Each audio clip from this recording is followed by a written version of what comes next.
నేను ఒకటే చెప్తున్నా, పోలవరానికి గ్రహణం పోవాలంటే ఈ జగన్ పోవాలి. మళ్ళీ పోలవరం పూర్తి చేసుకుని రాష్ట్రానికి నదులను సంధానం చేయడమే కాకుండా ఈ జిల్లాకు 3 పంటలకు నీళ్లు ఇచ్చే బాధ్యత తెలుగుదేశం జనసేన ప్రభుత్వం తీసుకుంటామని హామీ ఇస్తున్నా. ఒక్క విషయం మనం గుర్తుపెట్టుకోవాలి, జగన్మోహన్ రెడ్డి మాట్లాడితే ఒక మాట మాట్లాడతాడు, విశ్వసనీయత. విశ్వసనీయత అవునా కాదా? మడమ తిప్పను. నేను అడుగుతున్న తమ్ముళ్ళు, ఈయన విశ్వసనీయత ఎలాంటిదంటే నేతి బీరకాయలో నేతి ఎంత ఉంటుందో ఈయన ప్రవర్తనలో విశ్వసనీయత అంతే. ఎన్నికల ముందు ఏం చెప్పాడు గుర్తుందా? ఆ రోజు మనకు చెప్పింది ప్రత్యేక హోదా తెస్తాన్నాడా లేదా అని మిమ్మల్ని అడుగుతున్నా. తెస్తాన్నాడా లేదా?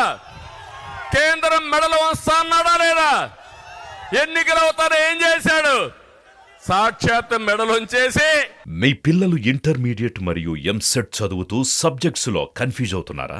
కాన్ఫిడెన్స్ లెవెల్ తక్కువగా ఉందా? రిపీటెడ్ మిస్టేక్స్ చేస్తున్నారా? అయితే మీకోసమే ఉంది Rise app. 1 lakh question bank, performance analysis, online classes by experts, ఇంకా మరెన్నో ఫీచర్స్ తో మీ ముందుకొచ్చింది Rise. Rise, the perfect guide. Description లో ఉన్న లింకును ఉపయోగించి సబ్స్క్రైబ్ అవ్వండి. అక్కడి నుంచి కేంద్రంతో భయపడిపోయి కేసుల కోసం సాక్షాత్తు మెడలుంచిన వ్యక్తి జగన్మోహన్ రెడ్డి. మీరు ఒక విషయం గుర్తుపెట్టుకోండి, ఎన్నికల ముందు అందరికీ చెప్పారు కదా, మా ఆడబిడ్డలున్నారు, ఏమమ్మా మద్యపాన నిషేధం చేస్తా అన్నాడా? మద్యపాన నిషేధం చేయకపోతే మీ దగ్గరకు వచ్చి ఓటడగని చెప్పాడా? రేట్లు తగ్గిస్తానని చెప్పాడా? ఏం చేశాడు? భూమి తెచ్చాడు, నాసిరకం బ్రాండ్లు తెచ్చాడు. మద్యం మీరందరూ తాగేది అలవాటు అయింది కాబట్టి ఈరోజు మీరు చూస్తే మద్యాన్ని తాకట్టు పెట్టి 25 ఏళ్లకు అప్పులు తీసుకొచ్చాడు. ఎంత దుర్మార్గం మీరు ఆలోచించండి. ఇది విశ్వసనీయత.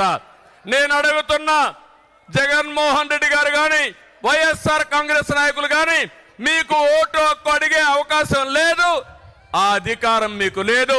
మద్యపాన నిషేధం మీద మాట తప్పిన మీరు, మడమ తిప్పిన మీరు అడగడానికి అవకాశం లేదని చెప్పి కూడా నేను మీకు తెలియజేస్తున్నా. 4వది మీరు చూస్తే ఊరూరికి వచ్చి ఉద్యోగస్తులతో అన్నాడు సిపిఎస్. అది ఎంత పని? ఒక వారంలో చేస్తా అన్నాడు. ఎన్ని వారాలైనా అడుగుతున్నా ఈ ముఖ్యమంత్రిని, అంగన్వాడీ టీచర్లకి జీతాలు పెంచుతానని చెప్పాడా లేదా అని మిమ్మల్ని అడుగుతున్నా. ఈరోజు అంగన్వాడీ టీచర్ల పైన, ఆయాల పైన ఎస్మా తీసుకొచ్చి ఉద్యోగాలను తీసేస్తానంటున్నాడు. ఈరోజు రాష్ట్రంలో అందరూ ఆందోళన ఉన్నారు. దానికి కారణం ఈ చేతగాని దద్దమ్మ ప్రభుత్వం, అవినీతి ప్రభుత్వం, అసమర్థ ప్రభుత్వం అని చెప్పి కూడా నేను మీకు తెలియజేస్తున్నా. ఏం తమ్ముళ్ళు అడుగుతున్నా, యువతని ఉద్యోగాలు ఇస్తాన్నాడా లేదా? మీకు జాబ్ క్యాలెండర్ ఉన్నాడా లేదా? డిఎస్సి పెడతా అన్నాడా లేదా? 5 ఏళ్లలో ఒక ఉద్యోగం ఇచ్చాడా అని మిమ్మల్ని అడుగుతున్నా. ఎవరికైనా వచ్చిందా అని మిమ్మల్ని అడుగుతున్నా. జాబు రావాలంటే అది మన విశ్వసనీయత, అది ఈ బోగస్ విశ్వసనీయత. ఇంకో పక్క కరెంటు ఛార్జీలు పూర్తిగా తగ్గిస్తా అన్నాడు. ఎన్నిసార్లు పెంచారు? 9 సార్లు పెంచాడు. అంటే లెక్కలేనితనం, చెప్పిన అబద్ధాలు చెప్పకుండా బతుకుతున్నాడు. 200 రూపాయలు కరెంటు బిల్లు ఉంటే ఎంత వస్తుంది? ఇప్పుడు 500, 1000 రూపాయలు అవునా కాదా? ఏమమ్మా ఎంత వస్తుంది కరెంటు బిల్లు? 1000 రూపాయలు. మళ్ళీ చెప్తున్నా, నాణ్యమైన కరెంటు రావాలంటే, కరెంటు రేట్లు పెరగకుండా ఉండాలంటే తెలుగుదేశం జనసేన రావాలి. అమరావతి విషయంలో చెప్పాడు, ఇక్కడే ఇల్లు కట్టుకున్నా, అమరావతి మన రాజధాని, అని మాయమాటలు చెప్పాడు. ఎన్నికలైనాయి, మాట మార్చేశాడు, ఊసర వెళ్లి రాజకీయాలు చేశాడు. ఇప్పుడేమంటారు 3 రాజధానులు అన్నాడు. అసలు రాజధాని లేకుండా చేసే పరిస్థితికి వచ్చాడు. కడాన నిన్న మొన్న విశాఖపట్నానికి వెళ్ళడానికి ప్రయత్నం చేశాడు. కోర్టు మొట్టికాయలు వేసింది, నువ్వు ఎక్కడికి పోవడానికి లేదు, ఇక్కడే ఉండాలి, అమరావతిలో ఉండాలని. అన్ని కేసులు ఏప్రిల్ కేశారు. ఇప్పుడు చెప్తున్నా, నీ పీరియడ్ అయిపోయింది, అమరావతి మన రాజధాని, ఇది తథ్యం. అంటే 5 సంవత్సరాలు రాజధాని లేకుండా చేసినది ఈ జగన్మోహన్ రెడ్డి విశ్వసనీయత. ఇంకో పక్క వస్తా, ఆ వెర్రిపప్పు కూడా వస్తా.